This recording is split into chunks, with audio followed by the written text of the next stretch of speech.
ऐसी बहुत सी कहावतें सुनी होगी कि बंदर बांट, बंदर बांट सुनिए, सीख दे जो बांदरा अपनो घर उजड़ाए, ये भी एक कहावत सुनी होगी। और ये भी सुना होगा नकलची बंदर, बंदर बहुत नकलची होता है।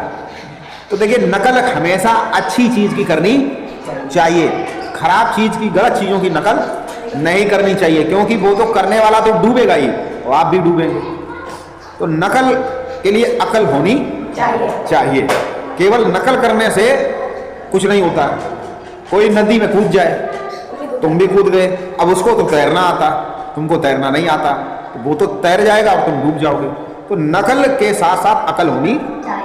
तो एक कहानी है कि once there was a man who sold caps. एक आदमी था, वो टोपी बेचता था। He carried many caps in a basket on his head, he was a cap seller. तो अपने सर पे टोकरी में बहुत सारी उसके टोपी थी और वो टोपी बेचने वाला था। One day he slept under a tree. एक दिन वो पेड़ के नीचे सो गया। There were monkey on the tree. और उस पेड़ के ऊपर बंदर बैठे थे। They came down from the tree. वो पेड़ से नीचे आए। They took away all the caps. और सारी टोपी उठा ले गए। बंदर जितने थे सारी टोपी उठा के ले गए। और टोपी बेचने वाला भी टोपी लगाया, उन्होंने भी, बंदरों ने भी टोपी लगा ली। अब वो बड़ा परेशान कि आखिर इन बंदरों से टोपी कैसे ली जाए। अब बंदर जो है, आप देखा होगा तीर्थ यात्रा में जाते हैं तो एक पर्स खींच ले जाते हैं, चश्मा ले जाते हैं, मोबाइल खींच ले जाते हैं, खाने पीने की चीज तुझे पट्टा मारी देते हैं। और फिर मोबाइल तुम्हारा कब देंगे? जब उनको कुछ खाने पीने की चीज जब तक दोगे नहीं तब तक वो तुम्हारी चीज, वो ट्रेंड है, उन्हें मालूम है कि अब तुम्हारा मोबाइल ले लेंगे, फिर तुम जो है हमको कुछ ना कुछ लाकर खिलाओगे। तो जो वो टोपी वाला था, टोपी सेलर जो था, कैप सेलर था, सेलर मीन्स बेचने वाला, तो अब वो क्या करेगा, उसने बहुत जुगत गड़ाई, बहुत तरीके अपनाए, लेकिन बंदरों ने उसको टोपी नहीं दी। द कैप सेलर वोकअप, जब वो सो के उठा तो ही सा द बास्केट वाज एम्प्टी। और जब वो सो के उठा देखा टोकरी उसकी बिल्कुल खाली पड़ी।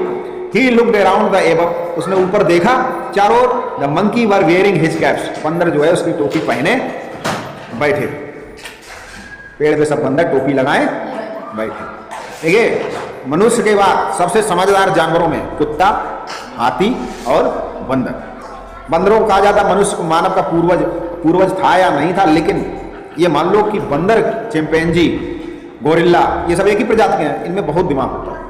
केवल तुम्हारी तरह लिख नहीं सकते हैं, तुम्हारी तरह बोल नहीं सकते हैं, लेकिन दिमाग बहुत होता है। द कैप सेलर सुक his first at the monkey.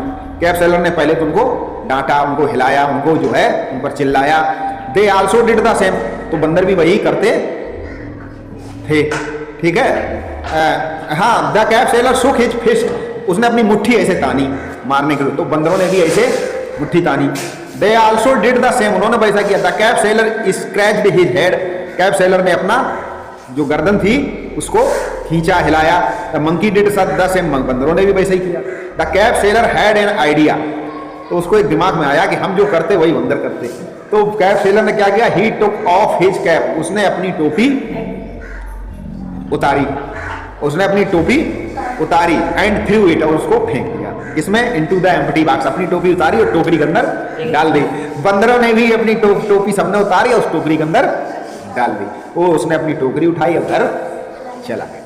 तो बंदरों से आप कैसे जीत सकते? बहुत जुगत से, बहुत दिमाग से, बुद्धि से। ऐसे ही एक कहानी है कि वो था नाई जो शेविंग करता था, वो भी ऐसे ही सो गया, तो उसका उस्तरा सब उठा के ले गए। तो जो है अब वो परेशान कैसे, तो उसने क्या किया, अपना निकाल, जेब में उसका कुछ उस्तरा हो गया कुछ ही, उसने नाक पे ऐसे ऐसे करने लगा। तो बंदरों ने भी वो उस्तरा अपनी नाक पे ऐसे ऐसे रगड़ा, तो बंदरों की नाक कट गई, तो एकदम छोड़ छाड़ सब भाग गए। तो बंदरों वैसा ही करते हैं। तो हमको क्या अपने जीवन में नकलची बंदर बनना चाहिए?